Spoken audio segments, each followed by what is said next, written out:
opportunity for getting benefit, spiritual benefit by discussing the topics of Srimad Bhagavatam and for self-purification. So if all of you would please bless me that whatever we discuss would be beneficial for everyone, myself in the first place. Om Namo Bhagavate Vasudevaya. Om Namo Bhagavate Vasudevaya. Om Namo Bhagavate Vasudevaya.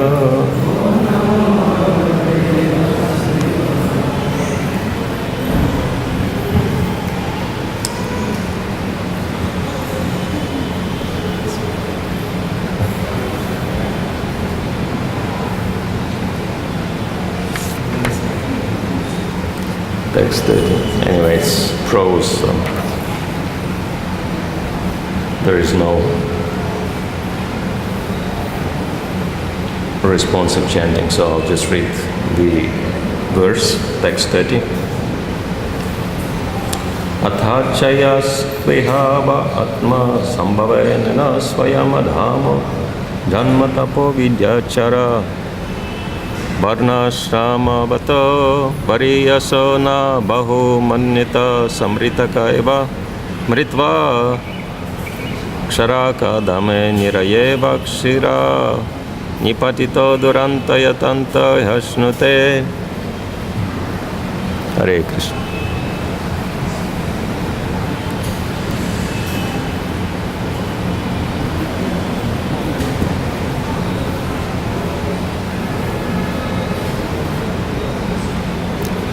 Anyway, we'll try to repeat synonyms. Atha, furthermore. Cha, also. Yaha, anyone who. Tu, but. Iha, in this life. Ba, or. Atma sambhavanena, by false prestige. Svayam, himself. Adamaha, very degraded. Janma, good birth. Tapaha, austerities. Vidya, knowledge. Achara, good behavior. Varnashramavata, in terms of strictly following the principles of Varnashrama. Variyasa, one who is more honorable. Na, not. Bahu, much. Manyata, respects. Saha, he. Mrikataha, a dead body. Eva, only. Mritva, after dying. Ksharakadame, named Ksharakadam. Niraye, in the hell. Avakshira, with his head downward. Nipatitaha, thrown. Durantayatanta, severe painful conditions. He, indeed, Ashnote, suffers. Translation and purport by His Divine Grace, A.C. Bhakti Swami, Srila Prabhupada Ki Jai. A low-born and abominable person who in this life becomes falsely proud, thinking I am great, and who thus fails to show proper respect to one more elevated than he by birth, austerity, education, behavior, caste, or spiritual order, is like a dead man, even in this lifetime. And after that, he is thrown headfirst into the hell known as Ksharakadam. There he must greatly suffer great tribulation at the hands of the agents of Yamaraj. Purport. One should not become falsely proud. One must be respectful toward a person more elevated than he by birth, education, behavior, caste, or spiritual order. If one does not show respect to such highly elevated persons but indulges in false pride, he receives punishment in Ksharakadam. So one more hellish planet is described, called Ksharakadam. Apparently much worse than Notre Dame. Probably in comparison to these hellish planets, any miserable condition on the earth would seem like a Disneyland. So it's pretty heavy description. And I remember His Holiness Gopal Krishna Maharaj some time back was recollecting on how the fifth canto just came out, was printed hot of the press, and so the devotees were very enthusiastic to read it. As we know, all the cantos of Srimad Bhagavatam were produced gradually, one by one, and so you can just imagine the excitement of the devotees who were getting new Prabhupada's book, and they were reading it. And of course they were very enthusiastic because these kind of descriptions, such elaborate explanation of what's happening in the universe, not just that there is heaven and hell, but what's happening in heaven, what's happening in hell, what is the structure of the universe, etc. It's not really available anywhere. Of course, other scriptures, they do mention heaven and hell, but there are no details. Like for hell, it just says the lake of fire, that's it. But here, Shukadeva Goswami goes into great details. He says, some people say there are 21 hells, and some people say there are 28 types of hells. And then he describes actually 28 types of hells. So he gives elaborate descriptions. And devotees were quite excited. New Prabhupada's books and so much spiritual knowledge. And of course, when you excited yourself, you make other people excited. And so devotees were very enthusiastically distributing fifth canto. They didn't care that it's just in the middle of the Bhagavatam. They would just take that book, fifth canto, last part, also not even from the beginning, and they would just go out in the airport somewhere, whether it was US or Canada, I'm not exactly sure. And they were enthusiastically distributing these books to the people, and people were enthusiastically purchasing these books because they became also curious what's going on in the universe. And this is incidentally the final chapter in the fifth canto of Srimad Bhagavatam. This is how fifth canto ends, with the hellish planets, with the description of the hellish planets. And so people became very curious, what's happening in hell?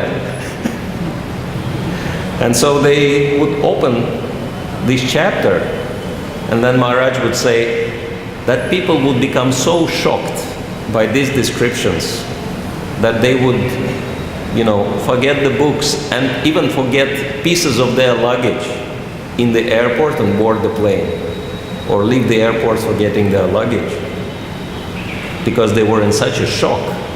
And you can easily imagine, those of you who've been listening to those descriptions for a few days, there are apparently very minor sins, like killing mosquito or something, for which people go to hell for almost forever. So it is shocking. Of course, our attitude is, it doesn't really matter. It's not for us, right? It's for those whom some devotees lovingly and with great compassion call dirty karmis, right?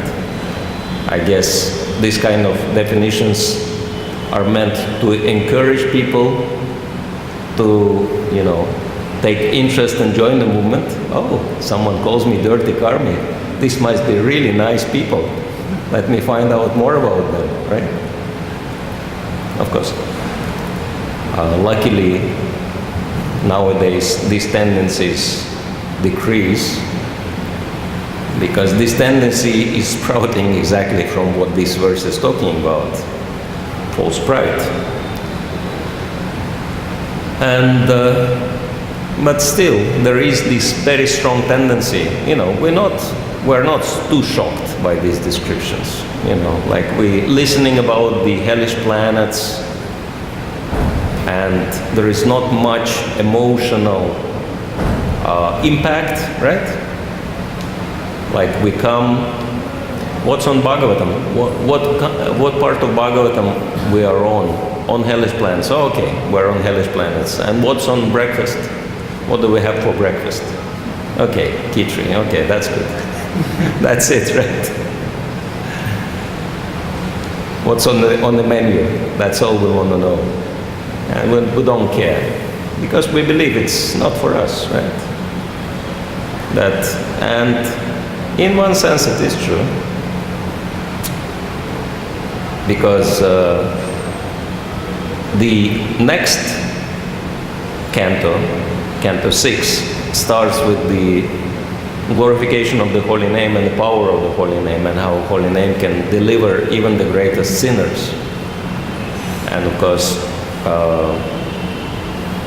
Mahārāja Parikshit, being compassionate Vaishnava, and this is how devotee is supposed to respond to this part of Srimad Bhagavatam. People are suffering so greatly, and can anything be done to help them, to deliver them from these horrible conditions? And so this is what Mahārāja Parikshit is asking. And of course, Shukadeva Goswami says that the greatest deliverer, which helps one to overcome all types of sins, is the Holy Name. Hare Krishna, Krishna Krishna, Hare Hare, Hare Rama, Rama Rama, Hare Hare. And since we are chanting the Holy Name, so legitimately we expect that, we are above and beyond what this chapter is describing. We are exempt from these problems. And it is true, but if we want to understand the whole picture, it's important to study not just one part of Srimad Bhagavatam, but the entire Srimad Bhagavatam. And what it describes, that, and also Mahabharata, for example. Interesting example is the Maharaj Yudhishthir. He had to see hellish planets. And why? Because he just hesitated to do what Krishna said, right? Just hesitated to follow Krishna's instruction, to say that Ashwatthama is dead. And just for that hesitation, he had to go and see hell. So devotees, they don't go to hell, which is true, but there are enough miserable conditions available even on earth. And very relevant part of Srimad Bhagavatam, very relevant description is there in the 10th canto, the story of Nalakuvar and Manigriv. And it is very important for us to understand the relevance of Srimad Bhagavatam to our own lives. And so, if we look at Nalakuvar and Manigriv, they were actually devotees, because their father was very exalted devotee, demigod. Demigods are devotees, and they were his children. So automatically they were born in devotee family, and so they were considering that, their father is such a great devotee, and their father's friend, is the greatest of all the Vaishnavas in the material world, Lord Shiva, right? And so, on the basis of those facts, they thought that they are completely exempt from having to face any problems in their lives, right? And as the description goes, they were drinking and enjoying with having the ladies being completely naked.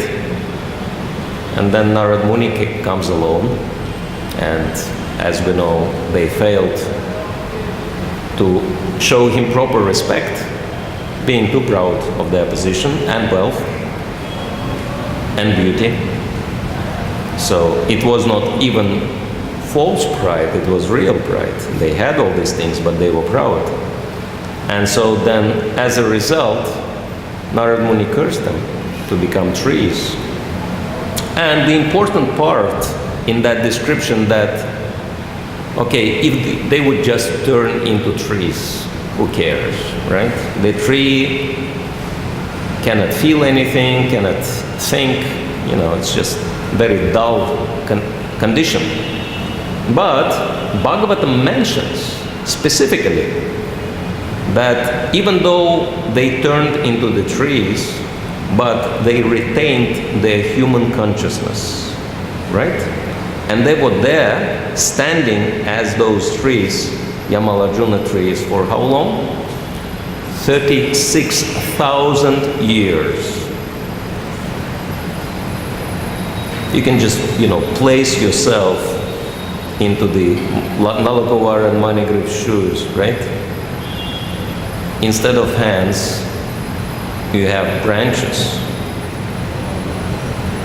Instead of legs, you have roots. Instead of head, you just have, leaves. And you have to stand there and you cannot move. I mean, if I will, risk to extend this Bhagavatam class for like 5 or 10 minutes, already devotees will feel restless. Why do we have to sit longer than normal, right? Because an hour of sitting in one position, being in one position, is already austere enough, right? Now imagine 36,000 years not being able to move or do anything, right? Of course, they had plenty of time to stand and think about their behavior. And of course, when they finally got delivered, of course, the prize, the blessing which Narad Muni gave them on the top, that they will be delivered by the Supreme Lord, personally, it was all worth it. But just imagine what kind of misery they had to go through just because of their mistake caused by pride. And so we can understand that, yes, we may not go to hell if we act in a way which is described here, but we may end up going through hellish, miserable condition in this lifetime or in the next lifetime or whatever. It may be quite severe. So that's why it is said in Padma Purana, Namno Yasya Balat Hi Papa Buddhi, that we cannot chant the holy name and commit sinful activities at the same time, hoping that the effect of the holy name will nullify our sinful activities. Because Krishna is not a fool, so he knows what we are doing exactly and what our intentions are. He can read our minds. I mean, it's not a big surprise. In Vrindavan, so many people can read our minds. What to speak of Krishna? Even the devotee who is taking care of the shoes. I came for the first day I came, and I left my shoes next to the shoe room. And these were the shoes I never came to Vrindavan with. And so when I was at the program, he took these shoes and placed them in a room. And when I came out, he gave me the shoes, exact shoes. How he does that, I have no idea. And I never even saw those shoes. You could say that, okay, he followed, my glance. No, he didn't. I didn't even see those shoes. He just pulled them out. It's completely amazing. And if you're noticing, say, if you come out and you have to go somewhere, you have to hire a rickshaw, immediately all rickshaw wallahs run towards you, offering their services. But if you don't have this intention, they just don't come. So it's amazing. Vrindavan is an amazing place, full of so many amazing personalities. What to speak of the chief of all the personalities, Krishna, here, who is Krishna. So definitely Krishna can read our minds and understand all our intentions. And so if we act in the wrong way, and if we hope that, the result of the chanting of the holy name will nullify the wrong activities we are performing, Krishna might as well let us down on our expectation. He might as well allow the situation which will help us to become free from this wrong kind of mentality for our benefit. So that's why it is recommended that we should learn by hearing, not rather than just by experiencing, because when we go through the experience, when we already in this situation, it might be too late to lament, right? We can well imagine that Nalakuvara and Manigriv were lamenting this situation, but it didn't change anything. And so, better. That's why it says that prevention is better than cure. Better not to allow the disease to enter our mind and senses, so that we wouldn't have to go through very painful cure process. And so the specific anartha which is described here is actually very relevant. Jai Shri Gauranyata, Shri Shri Krishna Balaram, Shri Shri Radhesham Sundar Ki Jai. Very relevant, especially for us, for devotees. Like for myself, I think it's Krishna's arrangement, because this verse is describing me exactly, a low-born and abominable person who in this life becomes falsely proud, thinking I'm great. False pride. And of course, specifically it refers to those who didn't come from, pious background. Like, luckily we have more and more devotees nowadays who come from extremely pious background.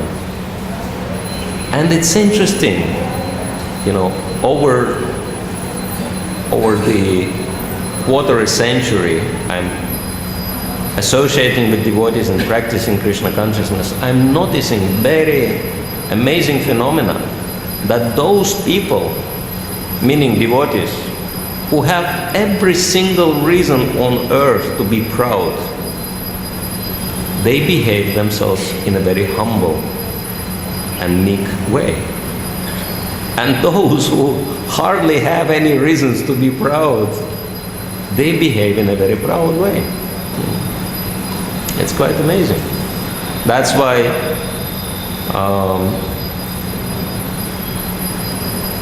of course the biggest example in my mind is Chaupati devotees. Amazingly qualified and amazingly humble at the same time, which is mind-blowing. And there are many other personalities like that.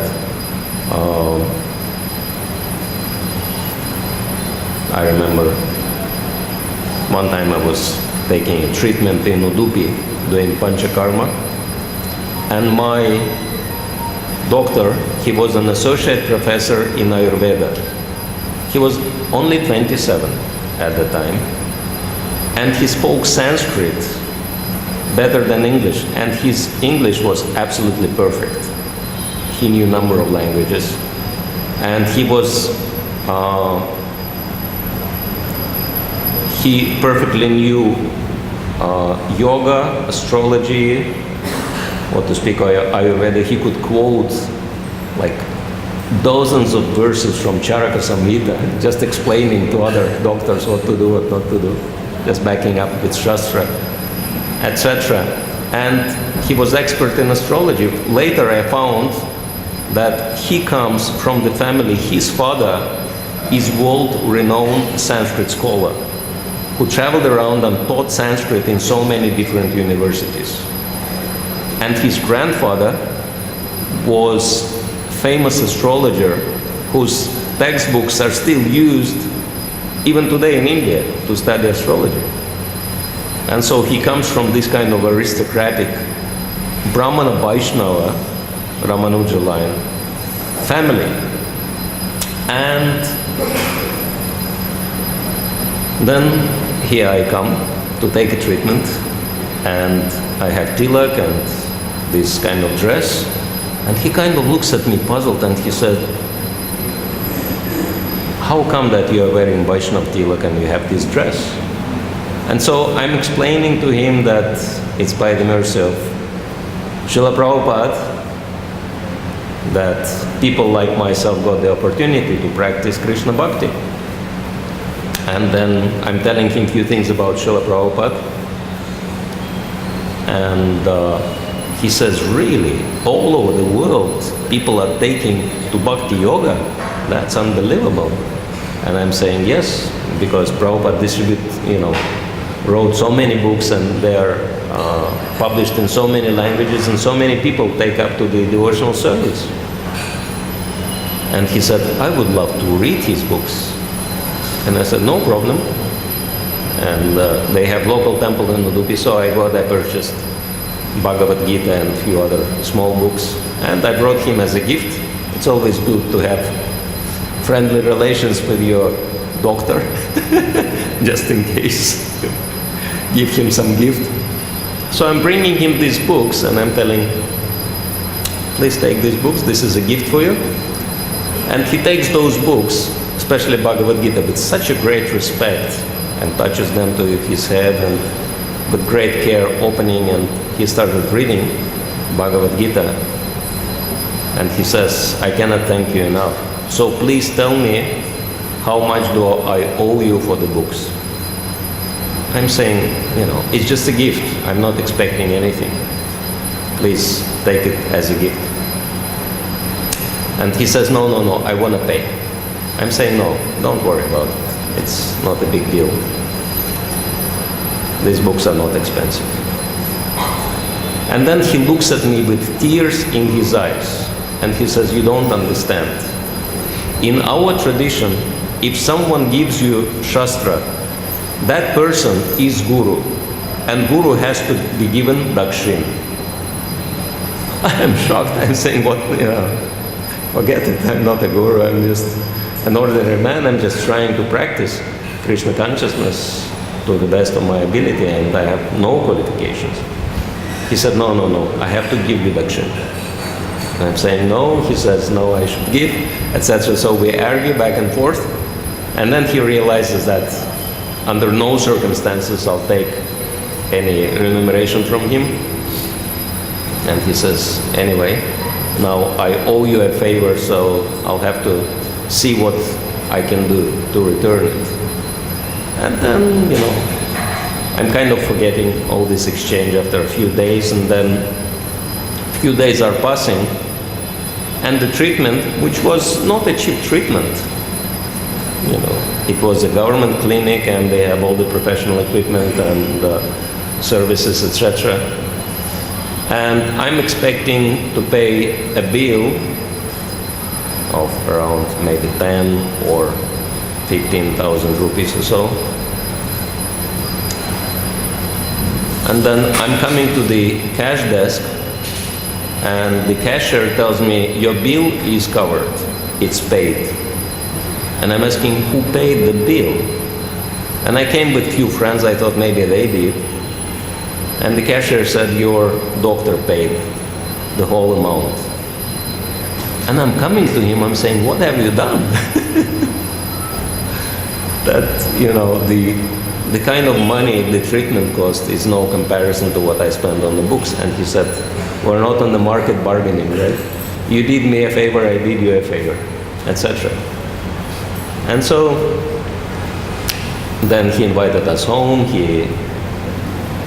His mother cooked wonderful lunch, and I had the foolishness to ask if this is prasadam. And the mother became so offended. She said, in our house for many generations, everything we cook and eat is only prasadam and nothing else. It's all offered to our deity, etc. And we tried to reciprocate with them. You know, one of my friends tried to kind of give them some donation. They started panicking, and then we ended up with gifts from them, and they have taken nothing from us. And so this kind of people still existing. So that's why Srila Prabhupada says, you know, Vedic culture is like an elephant. Whether elephant is dead or alive, he still has, you know, very high value. Because even if the elephant is dead, the ivory is still very costly. And so in the same way, even though we see that Vedic culture is greatly damaged, unfortunately, by the influence of Kali Yuga, but still there are amazing, mind-blowing personalities here, Brahmanas and Vaishnavas, who have very, very high level of culture. And this kind of association is actually what we should be seeking for when we are in India, and especially in the holy places. Because it says, Mahatsavam Dvaram Ahurvimukte Tamodvaram Yoshita Sangi Sangam. Rishabdev, in the very beginning of the 5th canto, explains that serving great Vaishnavas is opening the door of liberation, but associating with materialistic people is opening the gateways to hell. And so this is very important, and of course by associating and especially by serving such great personalities, and of course for us there is no difficulty. We have the best of all Brajabasis and the most qualified person. We can not only associate but serve to our heart content. And who is that? Srila Prabhupada. Because Srila Prabhupada is the exalted resident of Sri Vrindavan Dham, who comes from the most qualified aristocratic Vaishnava background. And so for us it is very easy. The more we serve Srila Prabhupada by following his instructions, and the more we associate with him by reading his books. And Srila Prabhupada was saying that the best of me is in my books. So if you want to really know me, if you want to really associate with me, please read my books. And then of course he says, my only complaint is that my disciples or my followers, they think that these books are to sell to other people and not to read. But he specifically said that he sacrificed so much to give us his books so that we read them in the first place. And if we read Srila Prabhupada's books, we can find many valuable instructions from great personalities who would, which would serve as an antidote for this particular problem described in this verse, the problem of false pride and failure to show proper respect to others. And this antidote is described in the 4th canto of Srimad Bhagavatam, chapter 8, wherein Narada Muni is giving instructions to Dhruva Maharaj. And one of the instructions he gives him is very amazing.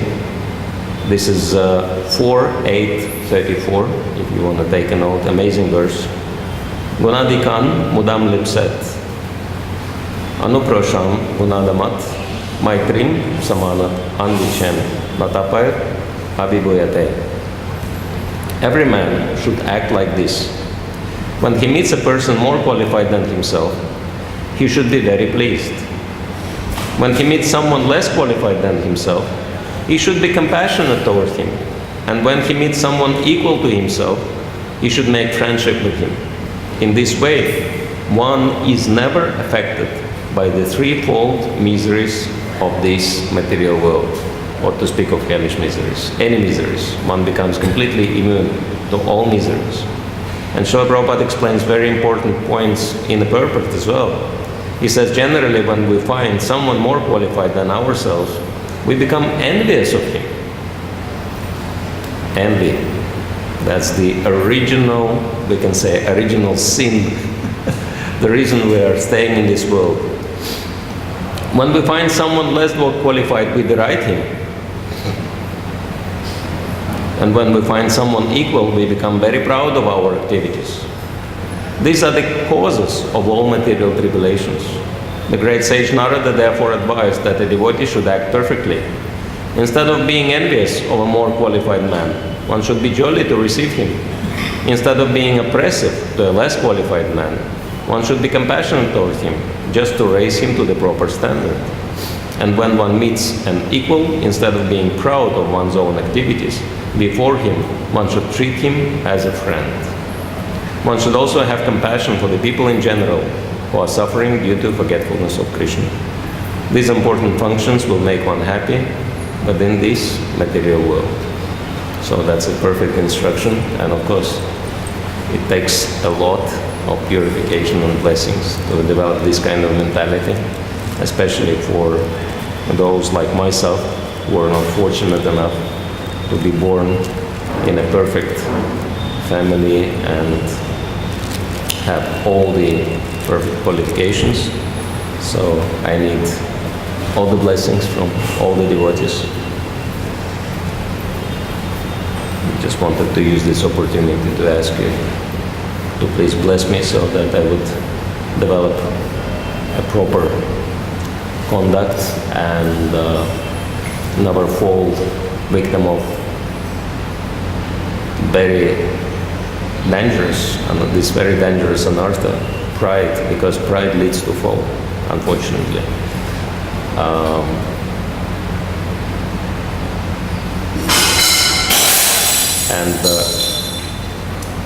Something fell.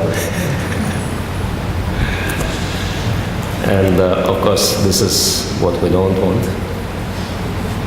We don't want to fall in these horrible conditions. That's why we don't want to commit the mistakes.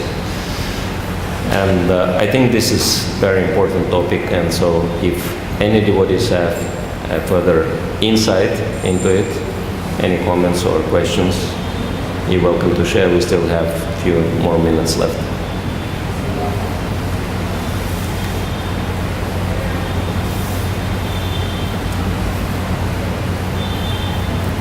Of course, I understand that all the devotees here are extremely humble, and you never had any problems with this particular anartha.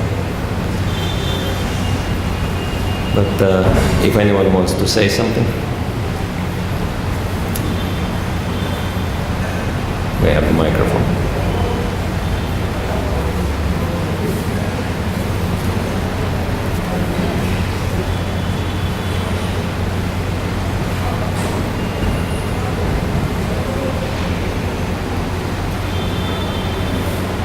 All right, so if you have a question, okay.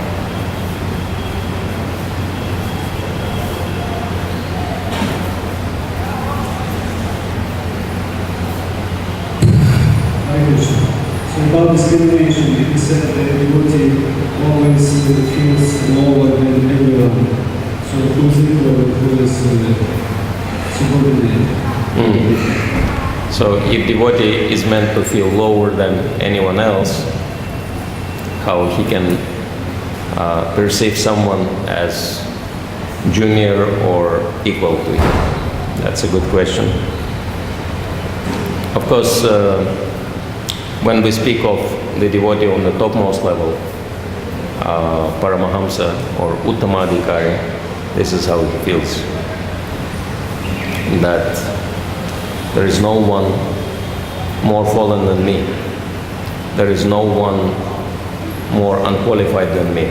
And the most amazing example we see in Srimati Radharani, that Srimati Radharani, as we all know, is the most qualified devotee of Krishna of all times and places. Of course, sometimes people are asking, how is it, if Srimati Radharani is the topmost devotee, why Lord Shiva is presented as Vaishnava Navyatashambhu, the best of the Vaishnavas? There is no contradiction, because in this material world there is no greater Vaishnava than Shiva, Lord Shiva. But if we take the whole picture, if we take both material and spiritual world, in that realm there is no greater personality in devotional service than Srimati Radharani, because she doesn't belong to this material world. She has nothing to do with this material world. And so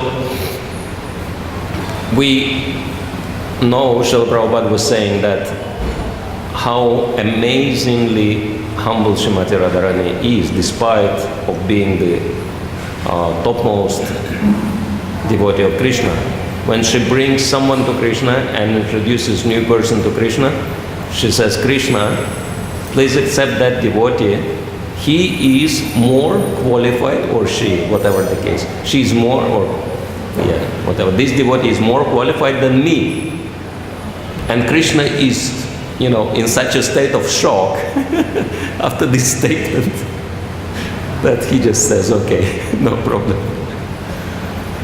Because, it's an unbelievable statement, but this is how Srimati Radharani is, because she is the topmost Vaishnava. So her level of humility is also topmost. But when we speak of the devotees who are on the beginner's level, Kanishta Adhikari and Madhyama Adhikari, up to the level of Madhyama Adhikari, and all the way through that level, devotee is still discriminating. Okay, that these people are devotees, and I should make friends with them. These people are innocent, so I should show compassion towards them. This is the Supreme Lord and his representatives, pure Vaishnavas, so I should serve them. And of course, envious people who have bad qualities, demoniac qualities, I should keep distance from them. So, in this way, devotee is discriminating until he or she is reaching the topmost level. Hare Krishna. Please, Mataji, if you can hand the microphone back.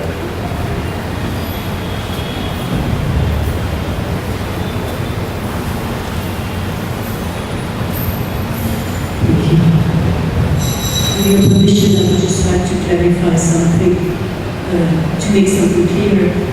That the Madhyama Adhikari who rejects the envious, he does not do so out of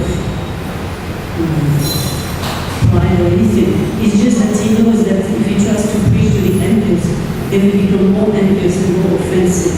And therefore, out of compassion, he rejects them and he keeps them away. Yeah, thank you. Yes, that's a very good point, that Madhyama Adhikari is not feeling negative even towards demons, but he understands that it's better to stay away from these people, not to agitate them unnecessarily, because they're not ready to accept devotional service. These people just having bad day, so better to leave them alone. Thank you. So, any other points? Okay, so we'll finish a little early. Vrindavan Srimad Bhagavatam ki jai, Srila Prabhupada ki jai. Gaur Premanande.